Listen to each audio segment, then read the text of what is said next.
You might have seen that we frequently advertise scholarship tickets for our events, and that included our first networking dinner that we did, and also this event as well. I am completely blown away of the fact that we have three companies, three, in my eyes, amazing companies, international, super well recognized, that recognized our event as a valuable event to purchase tickets for, and for us to allocate those tickets and give the opportunity for women in marketing in Bulgaria to attend for free. I will tell you a little bit about those scholarship sponsors, and then I'll get started with my 140 slides on Google Cloud.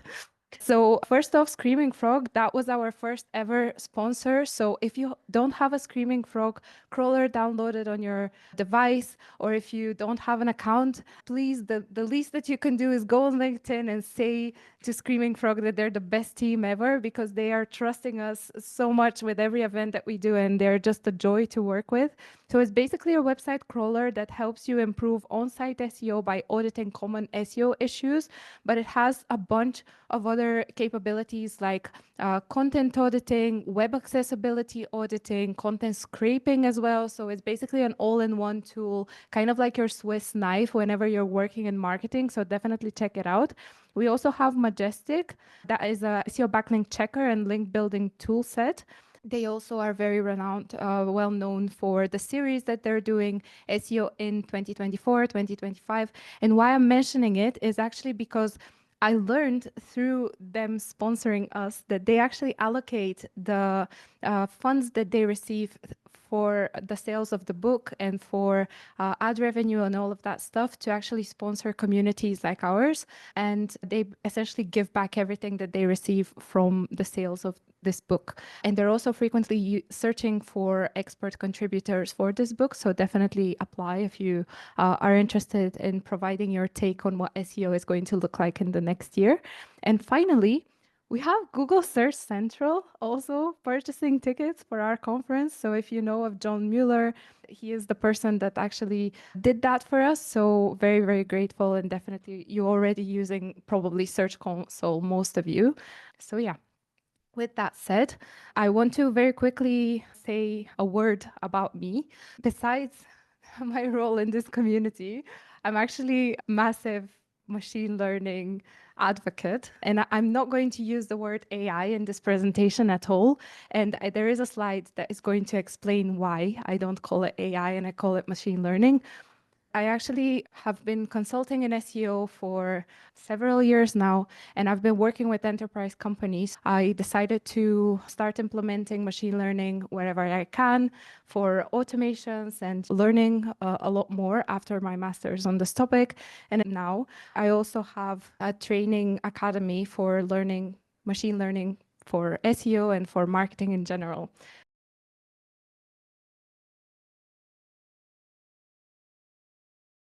I will talk to you about how to supercharge marketing with Google Cloud, and specifically how to use Gemini as an alternative of ChatGPT for some of the tasks.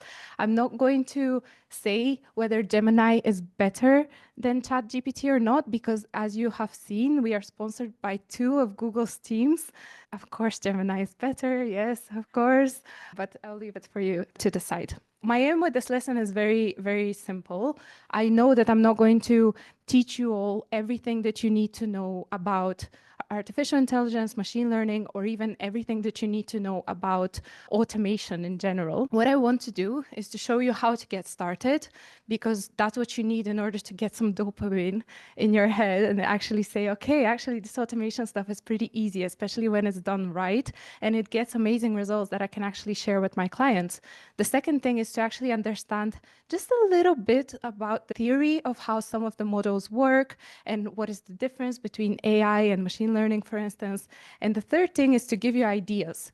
This is not a complete exhaustive list of everything that you can do with this technology. Of course, as you all know, if you just open LinkedIn, you'll see that there is like 15 1,000 people giving you advice how to incorporate AI in your workflows.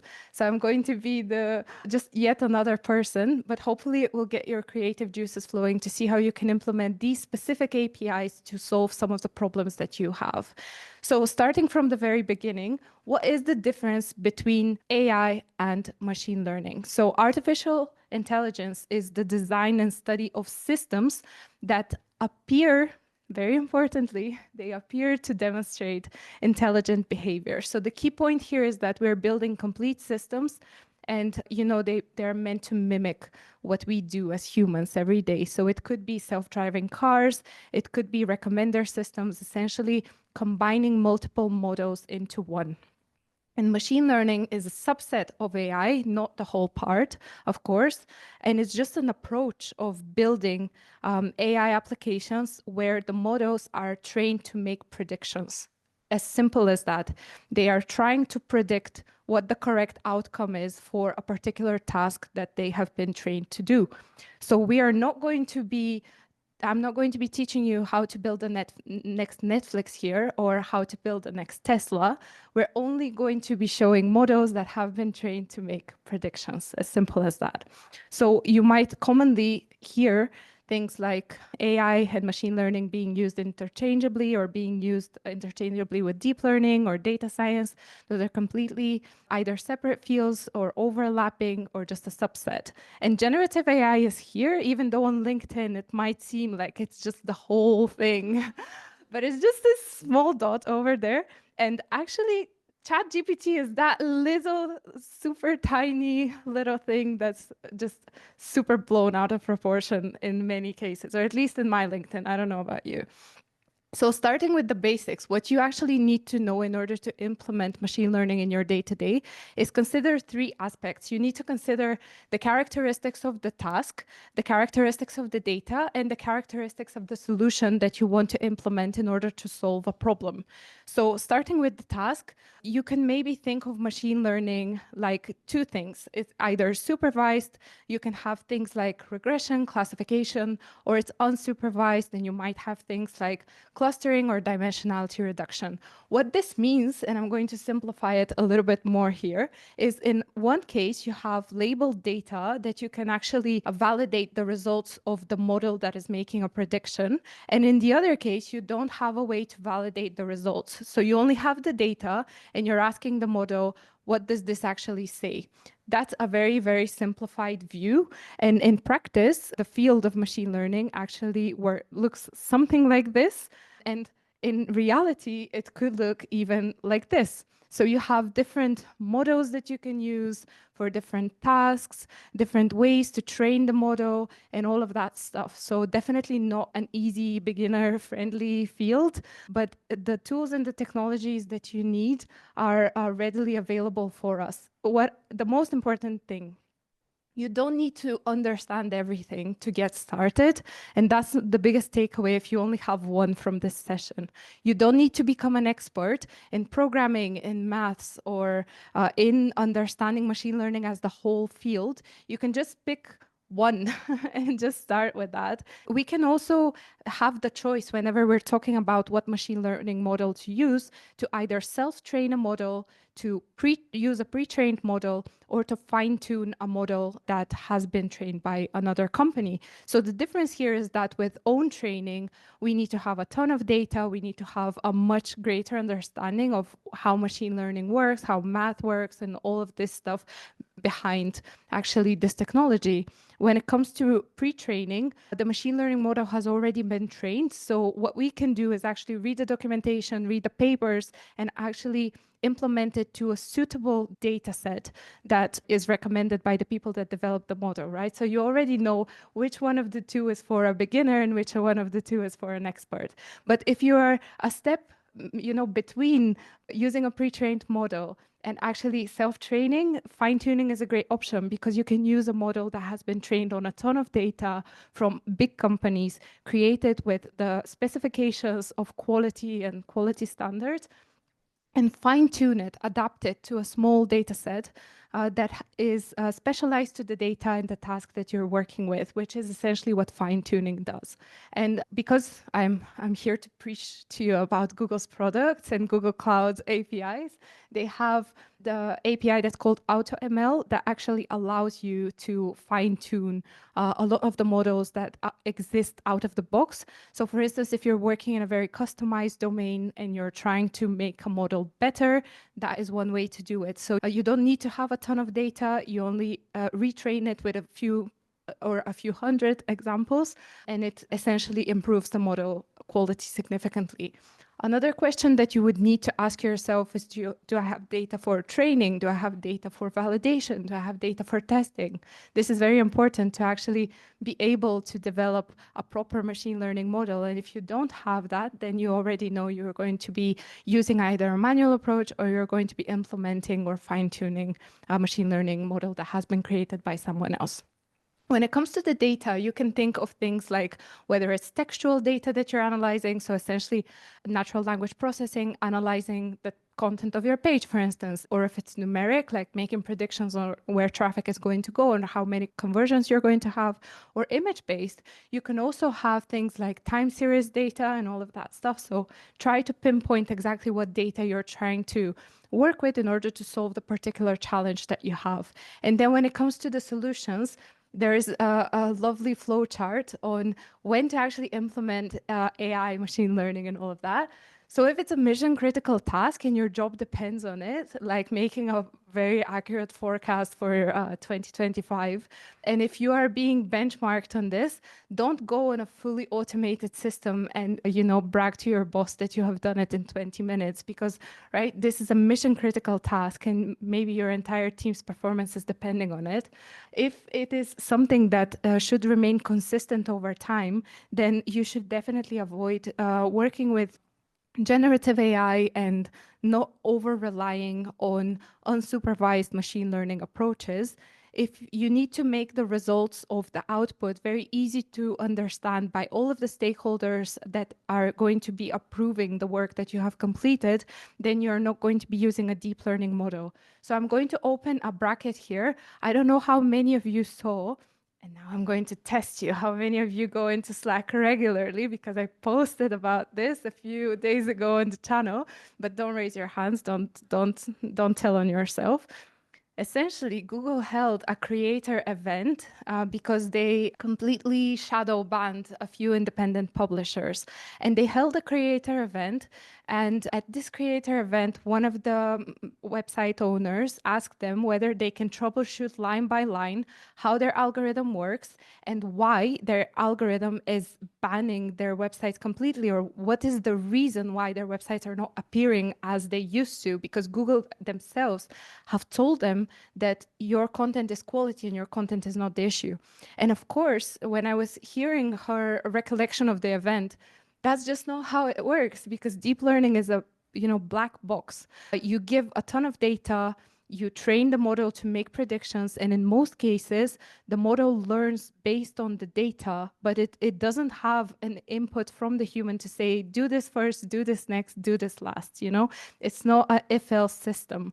So of course, they can't specifically pinpoint what is the factor. They know that there's a bunch of ranking factors that go into it. They don't know which specific one is the point of failure. Essentially, that's how you can think of this specific issue, and that's where Google fails in this flowchart, right? And I'm sorry to say this, but that they know this. Their systems are failing because the results of the system are not easy to relate to the stakeholder, and the stakeholder being publishers in this case, in which case deep learning is not really the best way to be ranking websites, right? Because you can't explain why one is ranking and another one is not. Why is Forbes ranking and your friendly neighborhood blog that has been publishing content originally for 20 years is not, right? And then if it's just okay that on average this particular approach is outperforming existing methods, then yes, implement machine learning. What I mean by this, I love this example because I was actually this intern a few years ago. The intern that you give to write meta descriptions, or the intern that you give to write image captions, Don't do that in 2025 almost, right? There's better ways. It's not like everything is going to go wrong if it's not the right meta description or the right image caption. It's not like a critical task. So absolutely you can implement automation. You can still have a human in the loop in order to check and validate, but this is something that can be automated. So when we talk about what can and can't be automated and how to choose whether to implement automation or not, you can assess usefulness based on factors like insights or the complexity of implementing the solution, how accurate the results are going to be, how scalable it is. Do we have enough data to work with this task? Is it sustainable to implement at an agency level in terms of processes, in terms of systems, and so on? So look at a bunch of factors that are you saving money, all of that stuff, and draw the bottom line and say, yes, this makes sense for us or it doesn't make sense for us. But don't just go it just because you've seen it on LinkedIn or something. And always beware that most machine learning models also have biases as well. So the bias is when the machine learning model actually favors some things and deprioritizes or excludes other things. So this could be things like computer programming jobs only being shown to men, or it could be things like a facial recognition system not being accurate in recognizing people with certain skin tones, or even in generative AI, there's a bunch of examples, especially on the image side, on certain jobs being linked to certain genders. I'm not going to name any names, but again, there's some companies that didn't get this one right. So essentially, whenever you're training a model from scratch, you can reduce this by using larger data sets. Some companies are also incorporating synthetic data. Synthetic data allows us to be able to incorporate some of the data in the training where this data doesn't exist originally, so that we can actually change, the course of how we want these models to work and the output that we want to have, even if historically we had some inherent biases in the way our society worked. And when you're using a pre-trained model, because you don't have control on how this model has been trained, so essentially if you're working with ChatGPT, for instance, you can use extreme examples in your prompt. As one study has shown, that's one way to actually combat this. So whenever you're writing your prompt, you can say, I specifically do not want to see examples of this and this being featured in my output. Or you can just, very importantly, be aware whenever you are doing the analysis of the results that you get from the machine learning model, you need to be aware of the biases. And one way that you can get this awareness is by reading the documentation of the model itself, because most of the researchers are actually listing all of the biases that they have identified with the training, and they can help you actually become better at using the model itself. Okay. Now we're getting to the meat. I promise I had to include a section on theoretical machine learning, and now we're up to the practical stuff. So as with all of the presentations today, we have split for SEO, for social media, and different parts of marketing. So I'll start with SEO. You can do text classification. Classification, from the example that we had a few minutes ago, is a supervised machine learning problem, and it tries to sort data that you already have into pre-existing labels. So for instance, you have content on your website and you're trying to label it, whether it's news or what topic it is on and so on, but you already have those labels, those categories. So it's essentially sorting it into buckets. So it's a supervised approach. It sorts the data, and applications could include doing your own content audit. It could include doing competitor audit, but it can include a bunch of other things. Because as you can see with this API by Google Cloud, you can classify documents in more than 1,300 predefined categories, and the process shouldn't take you more than 20 minutes to execute. You create an API key, you identify the content that you want to scrape, you download Screaming Frog, one of our scholarship sponsors, and you scrape the content with that because it's a no-code alternative and it's quite easy to execute with it. You enter your content, you enter your URLs so that you can have some sort of identifier in the template. All of the templates and code will be linked after, but this is a completely no-code approach, right? So you run the script via a formula and you get a classification label and you get confidence. So if you look at the classification label that you get from the script, of course, you can plug and play in Looker Studio, but you'll get that at the end. If you look at that, you'll see that it's maybe things like whether it's news, or does it talk about arts and entertainment, or is it related to sports? But then you also have secondary and tertiary categories. So if you click on one, you might see that arts and entertainment actually breaks down to events or visual arts or performance arts or contemporary art. And then further down into whether it mentions museums or galleries or whatever. So this is extremely granular way to look at your content. So where can you actually implement this in your SEO strategy? You can, if you're working with a website that hasn't really updated their content categorization system, if you have a ton of content writers and you don't have a coordinated strategy in tagging the content itself, this can be a very useful way in understanding that vast library that you're working with, and a first step in organizing that content. And this can be a great way to also plug into Looker Studio and seeing whether certain categories that you talk about on your website may be related to certain authors or just the topics themselves are not really performing as well. Either you're not getting clicks or you're not getting good user engagement and so on. One other thing that you can pair this approach with very nicely is actually doing entity analysis. So you already have the topic, let's say hiking, for instance, or let's say, for example, you have news. You would want to know what kind of news they are. So the text classification will give you indication that it's news, related to politics, let's say. But with the entity analysis, you can actually identify things like a specific location that the political event is happening in, or maybe people that are mentioned in this news piece and so on. So it's a very granular way of looking at your content without actually reading it and understanding what it's all about. And again, process is not going to take you more than 20 minutes. You run the script, you get the entities from content that you already have scraped. And the entity data that you get is what entity it is, what is the type of entity, and also what is the prominence of the entity or the importance for the document that you have analyzed. And you also get entity sentiment. So think about it, maybe a certain politician, not naming names because I don't want to go into it, but a certain politician is always mentioned in a positive light whenever a certain event is being talked about, like politically, or maybe it's always mentioned with a very strong negative emotion. That's the kind of data that you might get. What is the emotion, positive or negative? How strong is it? And you also get metadata as well. The metadata could be things like, does it have a Wikipedia page? Does it have a knowledge graph entry? So basically, how important is this entity in the grand scheme of things, right? And you also get certain mentions. So if you're talking about Barack Obama, for instance, is he mentioned like just Obama or Barack or the 41st president of the US and so on? So basically every single way that the author, or if you're doing user data analysis, the user has actually referred to this entity. So it's a very advanced model. And you have a ton of data points that you can apply this model in, and a ton of different data that you are going to get. For user analysis, this is a gold mine. And does it matter how you do it? Like, why not just use ChatGPT? Well, because ChatGPT makes shit up.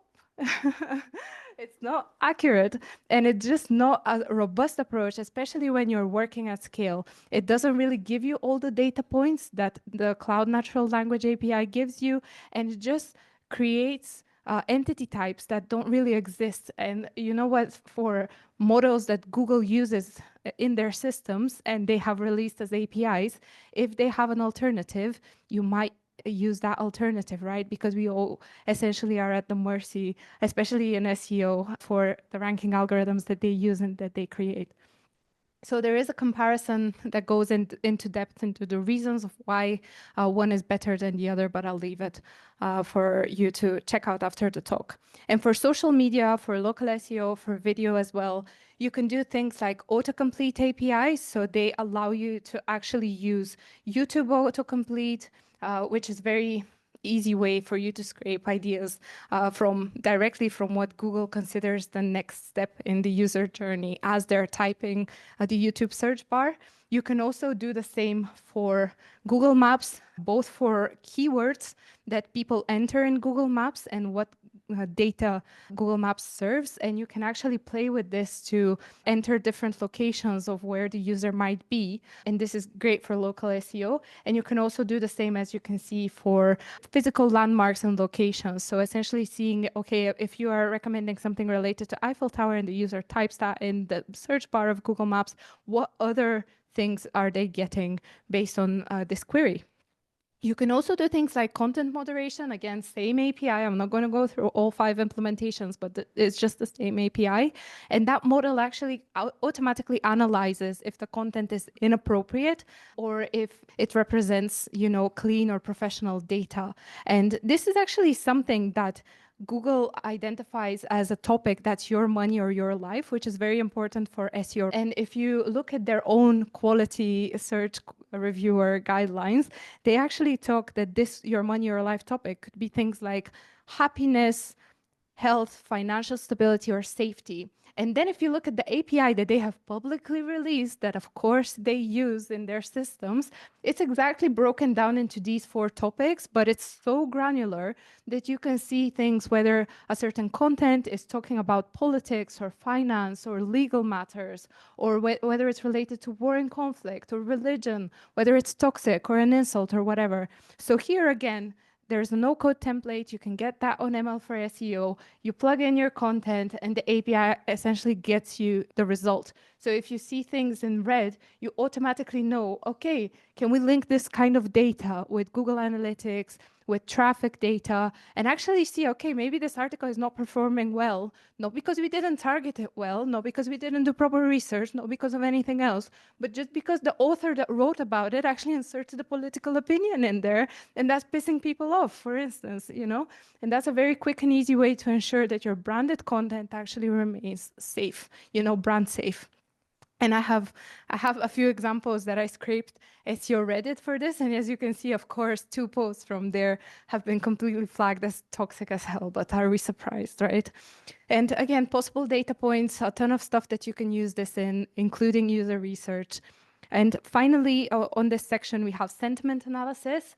You can use Instant Data Scraper to scrape Google reviews from Google My Business profiles. You can do the same for Amazon. You can do the same for wherever your reviews for your products live. And then again, no code template, 20 minutes. You can absolutely do this.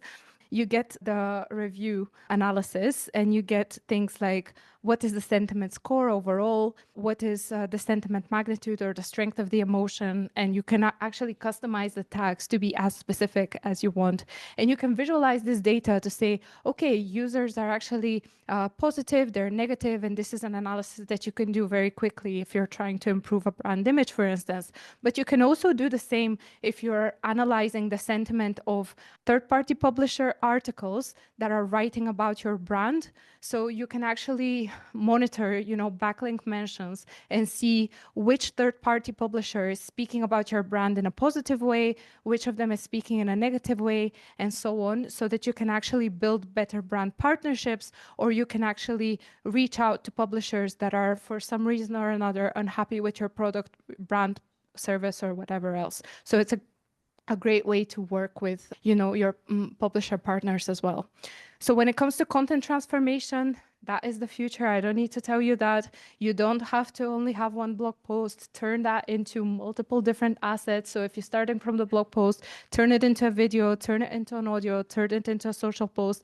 And if you have a video already, definitely repurpose it into a text format, audio, short post, and so on. You can use a bunch of APIs. I'm going to quickly run through them. You have the speech-to-text API that is available from Google Cloud, and they actually are competing against Amazon Transcribe and a bunch of other giants for these types of APIs. But if you choose Google Cloud or if you choose Amazon, you're essentially going to have better capabilities than some of the other tools out there like OpenAI, for instance. And that has been heavily researched. Of course, you can go into a no-code tool as well, but just beware, you will be charged more for the same task because most of these no-code tools are actually wrappers of the models of bigger services. So just beware of that. And my caveat here is I'm not saying spam your blog with auto-transcribed content from YouTube, right? I'm not saying, traffic to the moon and fire your content team or whatever.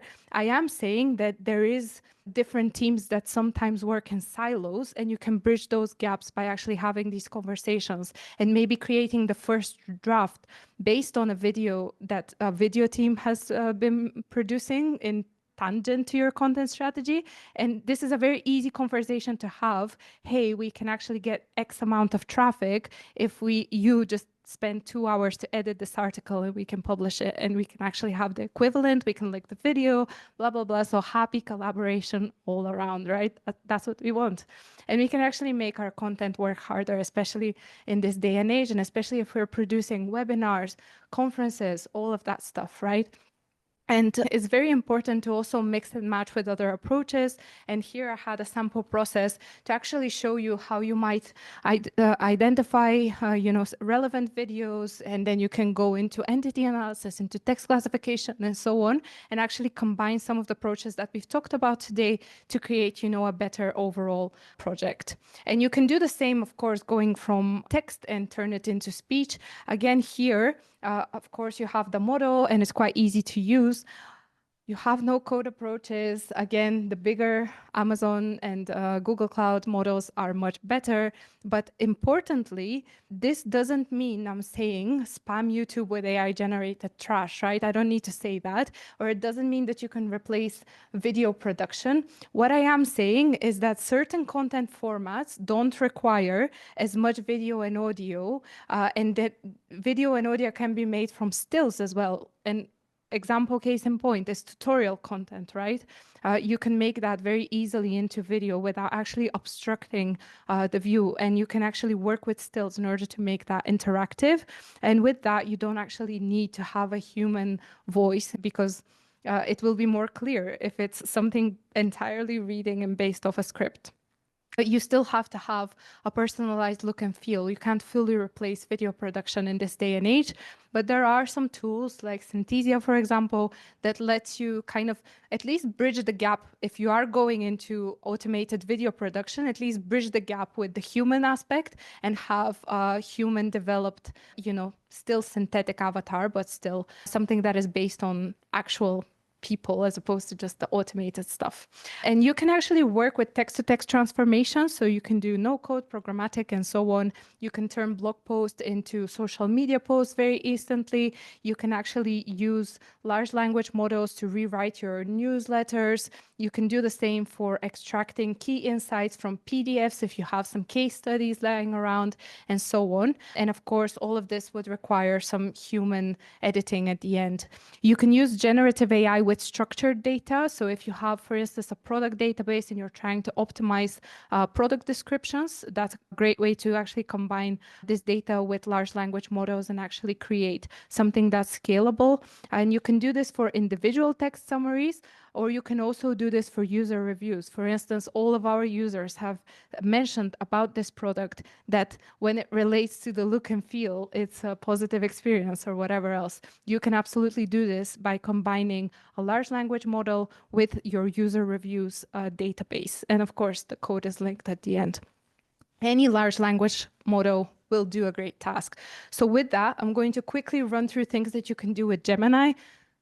Of course, you can do all of them with ChatGPT as well, but Gemini does work better in certain aspects. So it does have existing integrations with Google's web apps. Caveat, in my personal opinion, sorry, Google, you're giving access to all of your work data and all of your work files if you do enable that. So bear in mind that they're using this data to further train their models, right? And we all know how great their safety is when it relates to AI and machine learning. So bear that in mind. And there's also, at least they provide different drafts, which makes it a little bit more interactive and intuitive than ChatGPT, especially when you're trying to fine tune some things. And they have a multimodal chatbot, which is again the same as ChatGPT. Where it excels in comparison to ChatGPT is things like speed, precision, and the knowledge vault. Otherwise, how much data does Google have to train a model, and how much data does OpenAI have, right? Obviously, the answer is quite self-explanatory. Google wins.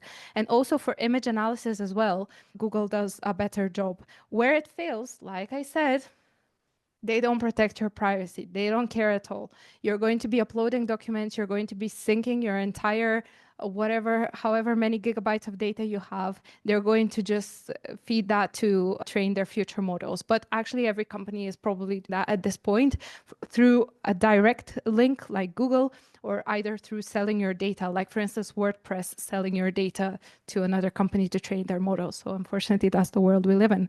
So you can create titles from reading a document uploaded in your Google Drive, great for blog posts. You can create images or graphs, captions, data analysis, or commentary. So for instance, I asked it to create a caption for our conference banner, and it did a great job. But you can also do the same for analyzing graphs and doing very quick data analysis if you don't have a team doing that. You can extract insights, summarize PDFs, again, kind of the same, use case that we demoed with ChatGPT. It does a great job with that as well. But of course, it takes that PDF, so definitely don't upload sensitive documents to that. And you can create ad copy for landing pages, for instance, if you just download the landing page as a PDF. And you can do the same for your competitors' landing pages as well, in order to actually compare how different competitors have built their landing pages. It will create a brief for you to create the most comprehensive, competing page to actually give as detailed recommendations to your developers or whoever else will be building that for your company.